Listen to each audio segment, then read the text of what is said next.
शुरू करें। उत्तराखंड के सभी राज्य आंदोलनकारियों को नमन करते हुए मसूरी गोलीकांड, खटीमा गोलीकांड में अपनी शहादत इस राज्य के लिए देने वाले सभी शहीदों को अपनी श्रद्धांजलि अर्पित करते हुए, नमन करते हुए आज की इस पत्रकार वार्ता में उपस्थित सभी पत्रकार बंधुओं का स्वागत करते हैं। इस पत्रकार सम्मेलन में उत्तराखंड सरकार के गंभीर भ्रष्टाचार को उजागर करने के लिए आज आप सभी को यहां पर आमंत्रित किया गया है। इस क्रोनोलॉजी को समझने के लिए मैं बिंदुवार इस प्रकरण को, इस मामले को आपके सम्मुख प्रस्तुत कर रहा हूं। 30 अगस्त 2019 को एक पेपर में खबर प्रकाशित होती है जिसकी कटिंग यह है, मैं आपके सामने रख रहा हूं। आप अपने कैमरे का फोकस इस पर कर सकते हैं।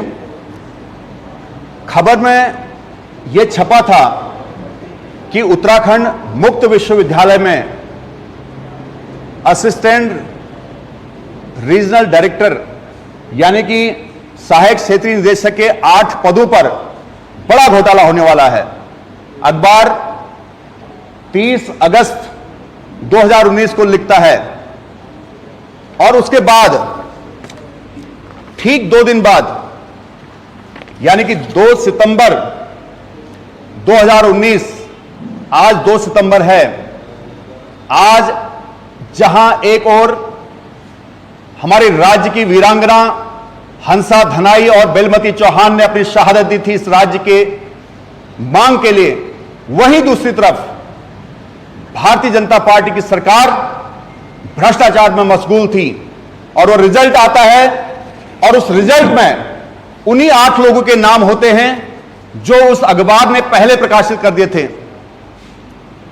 यानी कि 30 अगस्त 2019 को एक अखबार प्रकाशित करता है कि उत्तराखंड मुक्त विश्वविद्यालय में एक बड़ा घोटाला होने वाला है और उसके 2 दिन बाद 2 सितंबर 2019 को खबर प्रकाशित होती है, रिजल्ट आता है, वही 8 नाम होते हैं जो उस अखबार ने पहले रिलीज कर दिए थे। तो आपको समझना होगा। अब आज 2 सितंबर 2021 को मुख्यमंत्री धामी जी मसूरी गए हैं शहीदों को नमन करने के लिए और कहते हैं कि हम उत्तराखंड के शहीदों का सपना साकार करेंगे। उत्तराखंड के शहीदों के सपनों को साकार करने के लिए हम अग्रसर हो रहे हैं।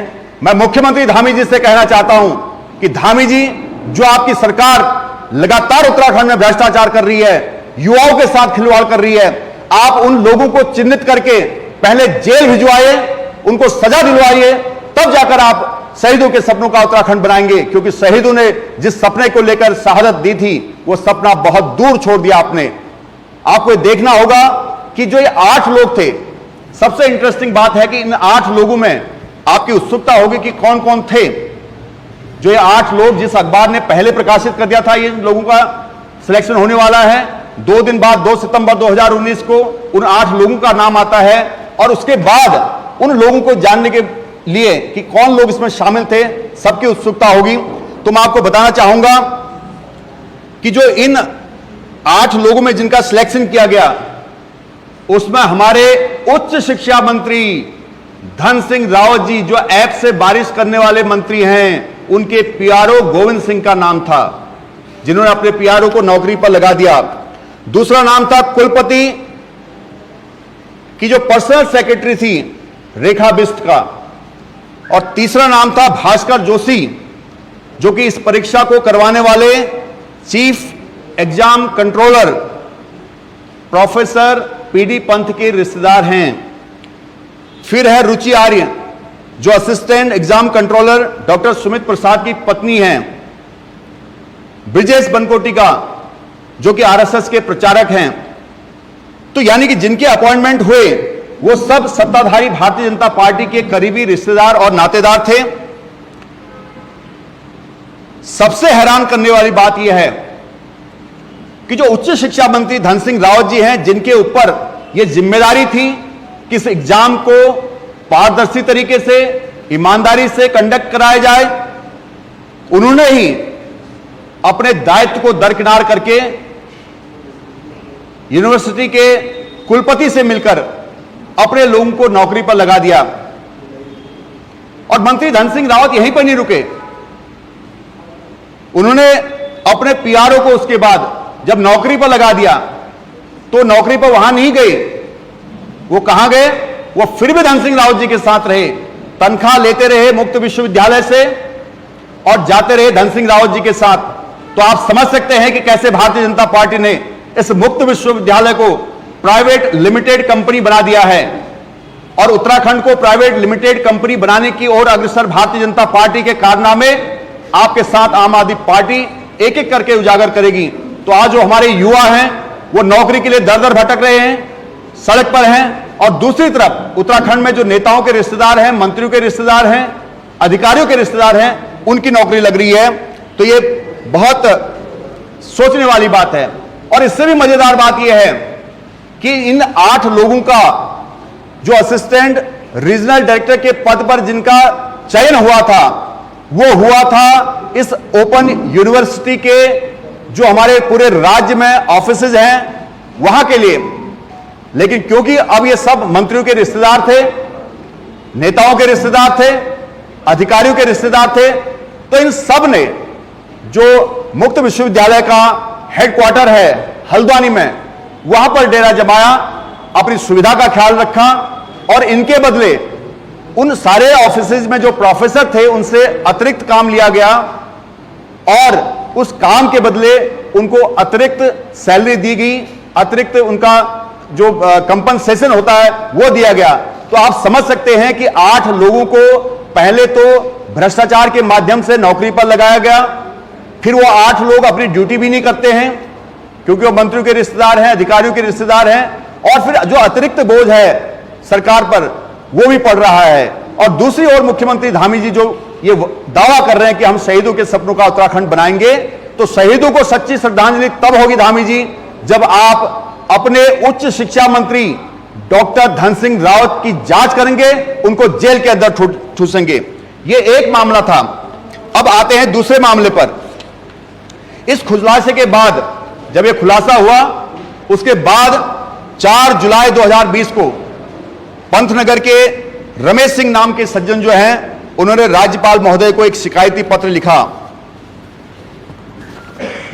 राज्यपाल महोदय को शिकायती पत्र लिखा, यह वो पत्र की कॉपी है।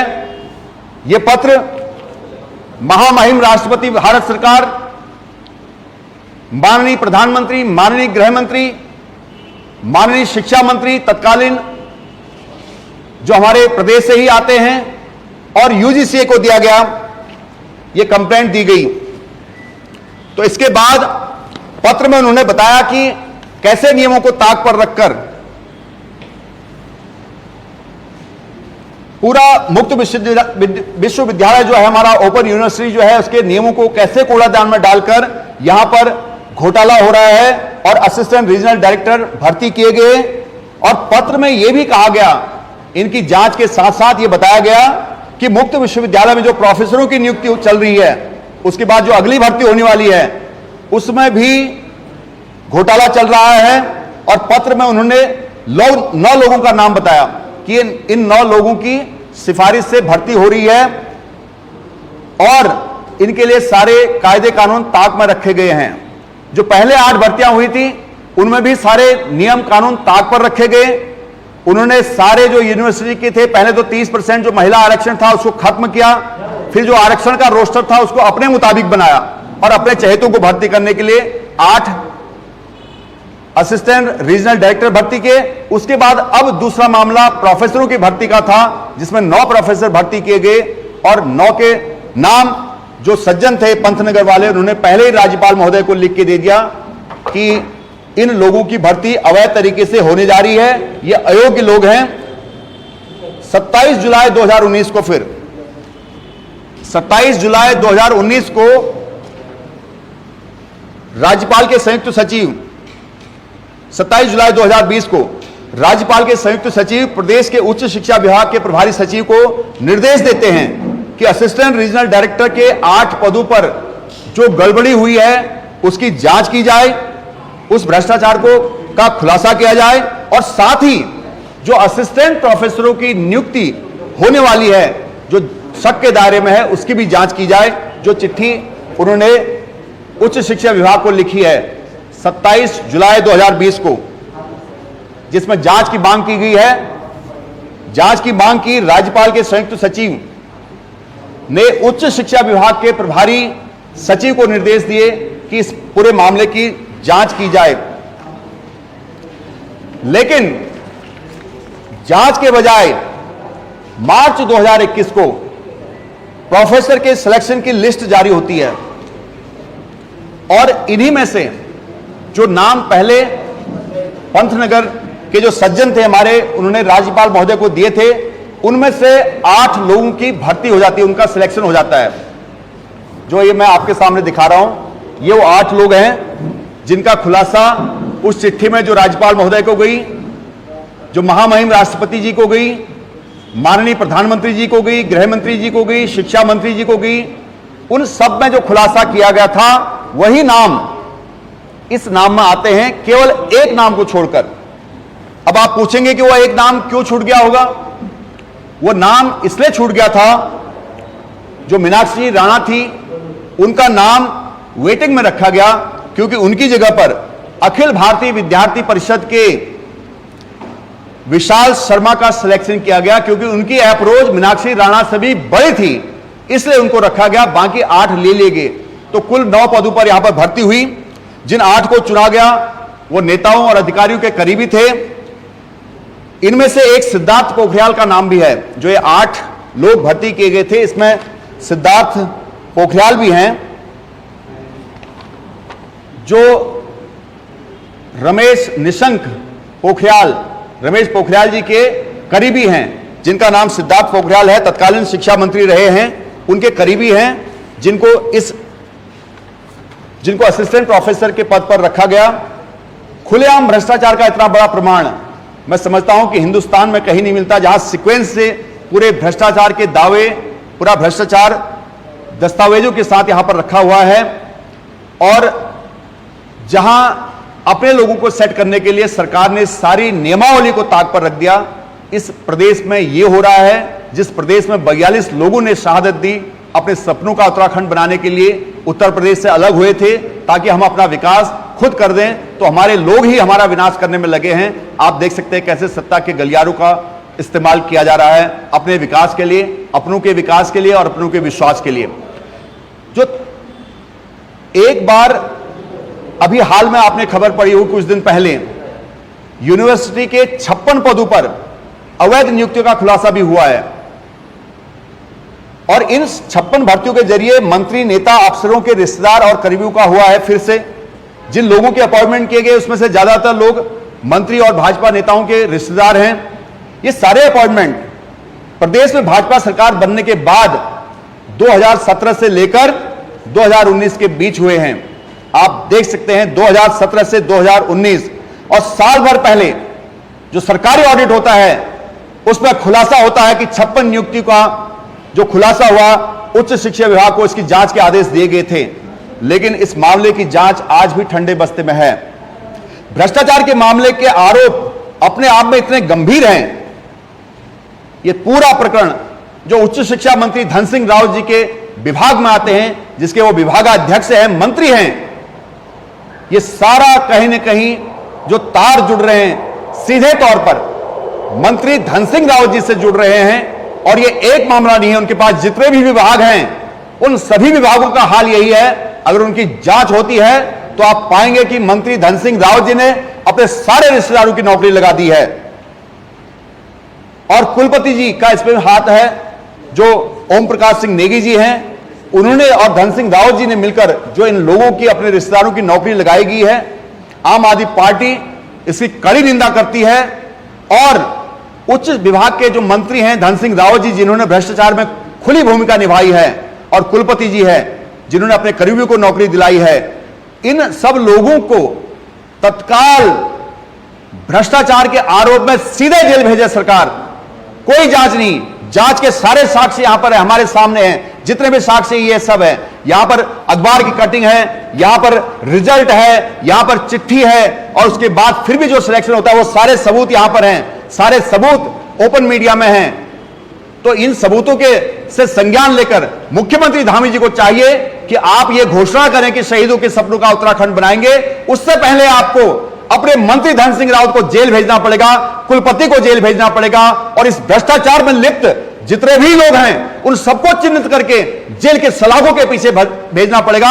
सबसे पहले आपको उत्तराखंड भ्रष्टाचार मुक्त बनाना पड़ेगा, तब आप उत्तराखंड के शहीदों के सपनों की बात कर सकते हैं। अन्यथा भारतीय जनता पार्टी की सरकार और मुख्यमंत्री जी को यह अधिकार नहीं है कि वो कहें कि हम शहीदों के सपनों का उत्तराखंड बनाएंगे। शहीदों के सपनों का उत्तराखंड बनाने की ताकत न तो भारतीय जनता पार्टी में है और ना ही कांग्रेस में है। अगर शहीदों के सपनों को कोई साकार कर सकता है, कोई बना सकता है सपनों का उत्तराखंड, तो केवल और केवल अरविंद केजरीवाल और आम आदमी पार्टी है। हम इस मिशन को लेकर पूरे राज्य में राज्यव्यापी आंदोलन करेंगे। अगर मुख्यमंत्री धन सिंह रावत का इस्तीफा नहीं लेते हैं और उनको जेल नहीं भेजते हैं, उन पर यह आरोप सिद्ध करने के लिए कार्रवाई नहीं करते हैं, तो आम आदमी पार्टी पूरे प्रदेश में राज्यव्यापी आंदोलन करेगी, और तब तक करेगी जब तक धन सिंह रावत जैसे मंत्री जो सत्ता में बैठकर सत्ता का दुरुपयोग कर रहे हैं, खुलेआम इनकी पोल जनता के सामने ना खुल जाए और जनता ऐसे लोगों को सबक ना सिखा दे, तब तक आम आदमी पार्टी चैन से नहीं बैठेगी। धन्यवाद।